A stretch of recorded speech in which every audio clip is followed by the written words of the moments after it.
কথা কম রাগ করবা বাজান? রাগ করবা না? আচ্ছা তাহলে কও আলহামদুলিল্লাহ, আরেকবার কও বিসমিল্লাহ, আরেকবার কও আলহামদুলিল্লাহ। মুই তুমগো সবার মা, মুই হইতেছি অগলতের মা, মোর কথা রাখতেই হইবে। মরো আর বাসু যাই করো না কেন, মোর কথাটা রাখতেই হইবে। ওকে, এখন তুমি কম, তুমি যে আমার মনে মনে দেখতে পারো উপরে উপরে আলগা পিরিতি দেওয়া, এটা কি সত্যি নাকি মিথ্যা? রাগ করলা? আচ্ছা, মুই যে তোকে বাসায় আই, তোমরা কি রাগ করো? সত্যি না মিথ্যে? মিথ্যে। আচ্ছা, সর্বশেষ মুই একটাই কথা কইতে চাই, মুই তোকে মা, মুই সবার মা, মুই জনগণের মা, মোর কথা তোকে রাখতেই হইবে। একবার কো বিসমিল্লাহ, একবার কো আলহামদুলিল্লাহ, বুঝলে?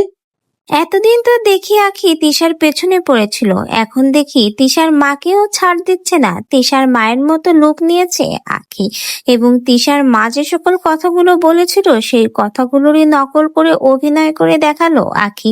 বলতে গেলে তিশা, তার পরিবার, তার মা, কাউকে এখন আর ছাড় দিতে নারাজ নয় আখি। তাই তো একে একে সকলের পেছনের সকল কথাই যেন তুলে ধরছে। কিছুদিন আগে কিন্তু আহাদের পঞ্চম বউ তিশার মায়ের গেট আপ নিয়েছিল, মানে তিশার মা যেভাবে নতুন লুক নিয়েছে তারই নতুন লুক ব্যঙ্গ আকারে ভিডিও করে প্রকাশ করেছে। সেটা